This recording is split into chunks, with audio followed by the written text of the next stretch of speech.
Well, welcome to Studio A, and I am back with you. I am your host, Wild Bill, and we will be bringing you another grain of salt today. We're talking about John chapter 11, or at least I am. There ain't nobody else in here with me. Matter of fact, I figure you might want to see who else is in here. Look here. This is Studio A, and we want to thank you, because without you we wouldn't have this wonderful studio to do these episodes in. And thank you so much for your support and your love and your prayers. I appreciate it. And I joke around about sending money and all that stuff, but you know, I'm believing for people to hear from Him, and that's what it's all about for me, anyway. So anyway, this chapter is so vitally important. I think people undersell it when they read it. They read through it to the people. Maybe many preachers, they read through it and they kind of just skim over it. They don't. It's hard for people to bring out just how monumental this event really was. It is similar, if not almost the same, as the Father Himself coming down on Mount Sinai and giving the commandments. It is that big a deal. That happening at Mount Sinai happened the way it did, with the trumpets at the top of the mountain being set on fire, just the sheer power that was, and glory that was displayed that day. It was told to Moses that he showed up that day that way, so that people would believe from then on that He is who He is. And the same thing applies to John chapter 11. That one event was recorded and happened the way it did to sort of truly expose men and women everywhere for all time where they stand with the Father and with the Son. There's only two camps. After you see this event, you read it and you see it, there's only two camps that you can land in. The camp of belief or the camp of unbelief. There is no walking away from this. This is how powerful this chapter is and what happened. This miracle. This is how powerful it is. There is no walking away from it going, I don't know. I'm not sure. I'm just not, I'm not quite, no. This event separated the believers from the unbelievers that day. When people heard about this, of course, Jesus' resurrection, of course. So I don't want anybody to say, well, what about Jesus' resurrection? I get it, I know.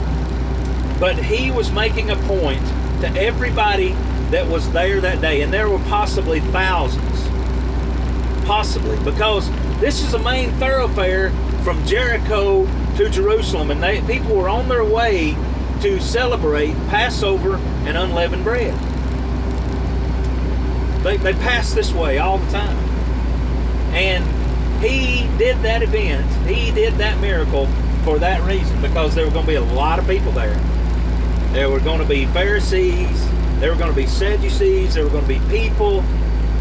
I mean, there were going to be many witnesses. And this event was so powerful in exposing unbelief. It was undeniable who he is, who He said He was, and everything He had said up to that point. It showed that it was all true. It removed all skepticism of who Jesus is. and it was undeniable. It leaves everyone, everywhere, that knows this event with the knowledge. It leaves them with the knowledge of where they stand. You and I, we either believe or we don't believe in Him and who He says He is. And so for that reason, I mean, I want to lay a foundation here. I want us to go back to Luke chapter 15. And you remember in Luke 15, Jesus has been talking to Pharisees, tax collectors, and sinners, and scribes. And all these people were present while He was teaching and talking. And the Pharisees were grumbling because Jesus was receiving the tax collectors and the sinners. He was okay with them being there, and Him teaching them, and they didn't like that. They felt like their words were only for people who were in their minds not sinners, and they themselves are sinners. Their wisdom was corrupted, of course. But Jesus exposes their heart in the things He was talking about there. And that's what I want to talk about, is the explanation and exposition of where everybody's heart is.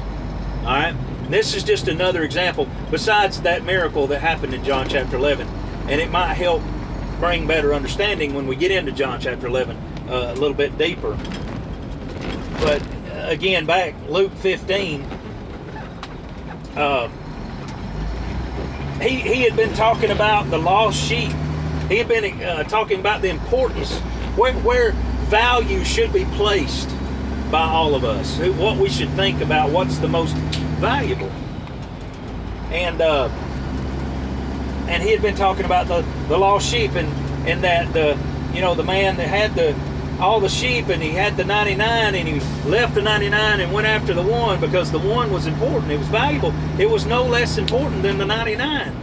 And so he talked about that, and that exposed the value that you place on people. Then he talked about the woman with the 10 coins, and how when she had 10 but she loses one, and boy, she scoured her place to try to find the one. The value of the humble, the meek, the sinner, the one that is obscure and nobody knows where they are. Then anyway, I'm out of time on this video. Remember the widows, orphans, and the poor, and take everything I say with a grain of salt. Love you.